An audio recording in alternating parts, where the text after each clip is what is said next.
Hey guys, and welcome back to chapter 16 of Caraval. Please! Scarlet chased after him. I'm not asking for a glimpse into the future. My sister has been taken as part of the game. Can you tell me where I'll find her? Nigel turned around, a flash of ink and colour. If you really care about the sister, why didn't you ask about her first? I don't know, Scarlet said, but that wasn't quite true. She'd made a mistake yet again, just like in the clock shop. She'd been worried about her own future more than she had cared about finding her sister. But maybe she could fix this error. Nigel had said he'd uncover her future in proportion to what she gave him. Wait! Scarlet called as he started walking again. It was the heart, she blurted. Every time I looked at you, I saw the heart around your lips, and it made me think of my wedding, which is only a week away. I really want to get married, but I've never met my groom, so there are things I don't know about him, and... Scarlet didn't want to admit how she really felt, but she forced out the words. I'm scared. Slowly, Nigel turned once more. She wondered if he could see how deep her fear went, further down than Scarlet herself had realized. Her eyes had found a link of chains around Nigel's throat, and she imagined an invisible bind around her neck as well, always holding her back, formed from years of her father's cruel punishments. If you want to win this game, Nigel said, you should forget about your wedding. And if you want to find your sister, you will not find her in this castillo. Follow the boy with a heart made of black. Is that the third clue? Scarlet asked, but Nigel was already gone. When she stepped back into the courtyard, the brightness of the castillo had dimmed. Its arches now looked dull bronze instead of bright gold, casting the palace in distended shadows. She'd used up almost all her time, but she dared to hope that by confessing her fears to Nigel she had earned the third clue.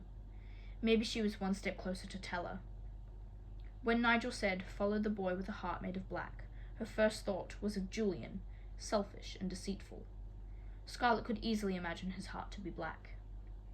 Unfortunately, she could see no sign of the devious sailor, or the jade-kissing tent where he told her to meet him. She saw a furry clover-green tent, and a shimmery emerald-green one, but no jade-green anything. Scarlet felt as if the isle was playing with her. She crossed over to the emerald tent. Bottles covered every surface. Floor, walls, the beams holding up the ceiling. Glass tinkled like fairy dust as she peered inside. Aside from the female proprietor, the only other people in the tent were a pair of giddy young women. Both hovered in front of a locked glass box full of black bottles with ruby red labels. Maybe if we get to that girl first and find Legend, we can slip him some of this, said one young woman to the other. They're talking about my romance tonic, said the proprietor. She stepped in front of Scarlet, greeting her with a spritz of something minty. But I imagine that's not what you're here for. Are you looking for a new scent? We have oils that attract and perfumes that repel. Oh, no, thank you. Scarlet stepped back before the woman could spray her again. What was in that bottle? Just my way of saying hello. Scarlet doubted that. She turned to leave, yet something pulled her back into the tent, a voiceless call, drawing her to a crude bookshelf in the rear. Piled with burnt orange apothecary bottles and vials, labeled with things like tincture of forgetting and extract of lost tomorrows. A voice in Scarlet's head said she was wasting time. She needed to find Julian and follow his black heart. She started to turn to leave once more, but a celestial blue ampoule on the high shelf caught her eye. Elixir of protection. For a second, Scarlet swore the blue liquid inside pulsed like a heartbeat. The tent's proprietor retrieved it and handed it to Scarlet. Do you have enemies? No, just curious, Scarlet hedged. The woman's eyes were bottle green, an intense concentration of colour, and their crinkled edges said, I do not believe you. Yet she kindly pretended otherwise. If someone is about to cause you harm, she went on coolly, this will stop them. All you need to do is spray a bit on their face. Like you did to me? Scarlet asked. My perfume merely opened your eyes so you would see what you might need.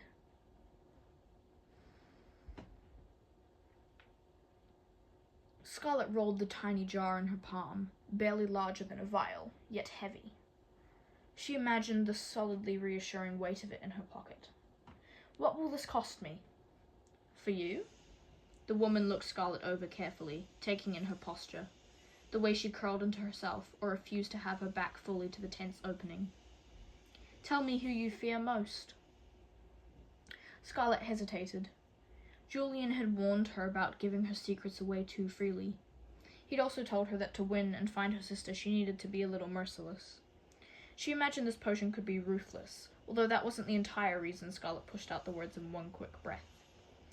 "Marcello Dragna." With the name came a fearful rush of anise and lavender and something akin to rotted plums. Scarlet looked around the tent, making sure her father wasn't standing at the mouth of it. "This elixir can be used on a person only once," warned the woman, "and the effects wear off after 2 hours. "Thank you." As soon as Scarlet said the words, she thought she glimpsed Julian just beyond the border of the adjacent tent, a blur of dark hair and stealthy movements. She swore he looked right at her, but then he continued in the opposite direction. Scarlet followed hastily, dashing to the cool edge of the courtyard, where the colourful pavilions no longer grew. But Julian disappeared again. He slipped under the arch to her left. "Julian!" Scarlet crossed beneath the same shadowed arc, trailing a narrow path that led into a dreary garden. But there was no glimpse of Julian's dark hair behind any of its cracked statues. No sight of his sharp movements near any of its dying plants. He'd vanished, just like all the colours had seemed to fade from the garden, leaving it bleached out and unlovely. Scarlet searched for another archway Julian might have used to exit, but the small park dead-ended at a shabby fountain spitting up bits of bubbling brown water into a dirty basin containing a few pathetic coins and a glass button. The saddest wishing well Scarlet had ever seen. It made no sense. Julian's disappearance, all this neglected pot of earth, left to die in the midst of a domain so carefully cultivated. Even the air felt off, fetid and stagnant. Scarlet could almost feel the sadness of the fountain, infecting her, turning her discouragement into the type of dreary yellow hopelessness that choked out life. She wondered if that's what had happened to the plants. She knew how crippling bleakness could feel. If not for Scarlet's determination to protect her sister at all costs, she might have given up long ago. She probably should have. What was that saying? No love ever goes unpunished? In many ways, loving Teller was a source of constant pain. No matter how hard Scarlet tried to care for her sister, it was never enough to fill the hole their mother had left. And it wasn't as if Teller really loved Scarlet back. If she did, she wouldn't have risked everything Scarlet wanted by dragging her to this miserable game against her will. Teller never thought things through. She was selfish and reckless and... No! Scarlet shook her head and took a deep, heavy breath. None of those things were true. She loved Teller more than anything. She wanted to find her more than anything. This is the fountain's doing, Scarlet realized. Whatever despair she felt was the product of some sort of enchantment, most likely meant to keep anyone from lingering there too long. This garden was hiding something. Maybe that was why Nigel had told her to follow Julian and his black heart, because Nigel knew that it would lead her here. This must be where the next clue was hidden. Scarlet's boots clicked against dull stone as she moved closer to where she'd spied the button. It was the second one she'd seen that night. It had to be part of a clue. Scarlet used a stick to fetch it out, and that's when she saw it. It was so insubstantial she almost missed it. Eyes that cared less might have overlooked it. Beneath the grim brown water, etched into the edge of the basin, was a sun with a star inside, and a teardrop inside of the star, the symbol of Caraval. It did not feel as magical as the silver crest on the first letter Legend had sent her. Of course, nothing felt charmed in this awful garden. Scarlet touched the symbol with her stick. Immediately, the water started draining, taking every feeling of wretchedness with it, while the bricks of the fountain shifted, revealing a winding set of stairs that disappeared into a dark unknown. It was the type of staircase Scarlet was reluctant to venture down alone, and she was running dangerously low on time if she wanted to get back to the inn before sunrise. But this was where Julian had disappeared, and if he was the boy with the heart made of black, Scarlet needed to follow him to discover the next clue. Either Teller could be the thing Scarlet chased after, or Scarlet's fear could be what chased Scarlet away. Trying not to worry that she was making an immense mistake, Scarlet darted down the steps. After the first damp set, sand circled around her boots as she spiraled further down the stairs, which reached much deeper than the steps to the barrel room back home. Touches Torches lit her descent, casting dramatic shadows against light gold bricks of sand that grew darker with each flight. She imagined herself to be 3 stories below. It felt as if she'd entered the heart of the Castillo, a place she was becoming quite certain she did not belong. The concern she'd tried to bury resurfaced as she plunged farther down. What if the boy she'd followed wasn't Julian? What if Nigel had been lying? Hadn't Julian warned her about trusting people? Each fear squeezed the invisible chain around her neck, tempting her to turn around. At the foot of the steps, a corridor stretched out in multiple directions, a snake with more than one head. Dark and torturous. Magnificent and frightening. Cold air blew from one tunnel. Warmth breezed out of another. But no footsteps sounded down any of them. How did you get down here? Scarlet spun around. Dim light flickered over the mouth of the cold corridor, and the red-lipped girl who'd been unable to keep her eyes off Julian as she'd rode Scarlet and Julian to the Serpent that night before stepped out. I'm looking for my companion. I saw him come down. No one else is down here, said the girl. This isn't a place you should... Someone screamed, as hot and bright as fire. A weak voice inside her reminded Scarlet it was only a game, that the shriek was just an illusion. But the red-lipped girl across Scarlet appeared genuinely scared, and the wail sounded incredibly real. Her thoughts flashed back to the contract she'd signed in blood, and the rumors of the woman who died during the game a few years ago. What was that? Scarlet demanded. You need to leave. The girl grabbed Scarlet's arms and wrenched her back to the steps.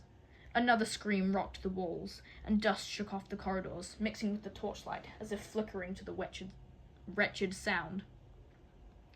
It was only for a trembling second, but Scarlet swore she saw a woman being tied up, the same woman in the dove-grey dress who Scarlet had witnessed being carried away earlier. Joven had told her it was only a performance, but there was no one in this place to hear the woman's wails, aside from Scarlet. What are they doing to her?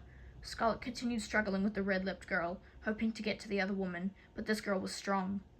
Scarlet remembered the force she'd used to row the boat the night before. Stop fighting me, warned the girl. If you go deeper into these tunnels, you'll end up mad, just like her. We're not hurting her. We're stopping that woman from hurting herself. The girl pushed Scarlet a final time, knocking her to her knees at the bottom of the staircase. You will not find your companion down here. Only madness. A fresh scream punctuated her sentence. This one sounded male. Who was... A sand slate door slammed in front of Scarlet before she could finish. It cut off the girl, the stairs from the corridor, and the screams from Scarlet's ears. But even as Scarlet climbed back up to the courtyard, echoes lingered in her head like damp on a sunless day. The last scream hadn't sounded like Julian. Or that's what she tried to tell herself as she caught a boat to take her back to the Serpent. She reminded herself it was only a game, but the madness part was starting to feel very real. If the woman in grey truly had gone insane, Scarlet couldn't help but wonder, why? And if she hadn't, if she was just another actor, Scarlet could see how going after her, how believing her cries of pain were real, could make a person mad. Scarlet thought of Tella. What if she was tied up screaming somewhere? No, that type of thinking was exactly what would drive Scarlet mad. Legend had probably provided an entire wing of lush rooms for Tella. Scarlet could picture ordering around servants and eating strawberries dipped in pink sugar. Hadn't Julian said Legend took excellent care of his guests? Scarlet hoped she'd find Julian in the tavern, teasing her about how she'd run after someone who looked like him, and how long she'd spent inside of Nigel's silken tent. Scarlet convinced herself Julian had just given up on waiting for her. He'd got bored and taken off. She'd not left him screaming in the tunnel, and it was a different dark-haired young man she'd seen run into that garden. And Nigel's words had been another trick of the game. She was certain of all of this by the time she made it back to the Serpent. Almost. The glass tavern was even more crowded than it had been the day before. It smelled of laughter and boasts, laced with sweetened ale. Half a dozen glass tables were cluttered with windswept women and red-cheeked men, all bragging of their finds, or bemoaning their lack of discoveries. To Scarlett's great pleasure, she overheard the silver-haired woman she'd met in Teller's room talk of how she'd been taken for a fool by a man who claimed to sell enchanted doorknobs. "We tried the knob," she said. "Put it in the door up there, but it didn't lead us anywhere new." "That's because it's just a game," a black-bearded man replied. "There's not really any magic here." "Oh, I don't think—" Scarlett would have loved to continue eavesdropping in the hopes of learning something, as the lines between the game and reality were starting to blur a little too much for her. But a young man near the corner caught her eye. Dark, chaotic hair. Strong shoulders. Confident. Julian. Scarlett felt a swell of heady relief. He was all right. He wasn't being tortured. In fact, he looked quite well. His back was turned, but the tilt of his head and the angle of his chest made it clear he was flirting with the girl near his table. Scarlett's relief shifted into something else. If she wasn't even allowed to chat with another young man because of their make-believe engagement, she was not going to let Julian make eyes at some tart in a bar. Especially when this particular tart was the pregnant strawberry blonde who had made off with Scarlett's things. Only now, the young woman didn't appear to be with a child at all. The bodice of her dress was smooth and flat, no longer curving around a bulging stomach. Slightly seething, Scarlett placed a hand on Julian's shoulder as she approached. "Sweetheart, who is—" Scarlett's words broke as he turned around. "Oh, I'm sorry." She should have realized he was wearing all black. "I thought you were—" "Your fiancé?" Dante provided, in a tone full of nasty innuendo. "Dante? Oh, so you remember my name. You didn't just use me for my bed." His voice was loud. Patrons sitting at the next table shot Scarlett looks ranging from disgust to desire. One man licked his lips, while a group of boys made inappropriate gestures. The strawberry blonde snorted. "This is the girl you told me about? From the way you described her, I thought she'd be much prettier." "I'd been drinking," Dante said. Red heat burned Scarlett's cheeks, far brighter than her usual peach embarrassment. Julian might be a liar, but it looked as if he was right about Dante's true nature. Scarlett wanted to say something back to both Dante and the girl, but her throat was tight and her chest was hollow. The men at nearby tables were still leering, and now the ribbons of her dress were beginning to darken, shifting into shades of black. She needed to get out of there. Scarlett turned on her heel and wove back through the tavern, followed by whispers, while black colour wept from the ribbons of her dress, spreading like stains all over her white gown. Tears sprang to her eyes, hot, angry, embarrassed. This is what she got for pretending as if she didn't have a real fiancé. And what had she been thinking, touching him like that? Calling him sweetheart? She'd believed Dante was Julian, but did that make it any better? Stupid Julian. She should never have agreed to her arrangement with him. She wanted to be angry with Dante, but it was Julian who had created this mess. She braced herself as she opened the door to her room, half expecting to find him lounging in the great white bed, dark head propped up on a pillow, feet resting on one as well. The room had the feeling of him. Cold wind, wicked smiles, and blatant lies. Scarlett felt the shadow of those things as she stepped inside, but there was no young man to go with it. The fire quietly roared. The bed lay there, covered in layers of untouched fluff. The sailor had kept his promise about trading days in the room, or he'd never left Castillo Maldito.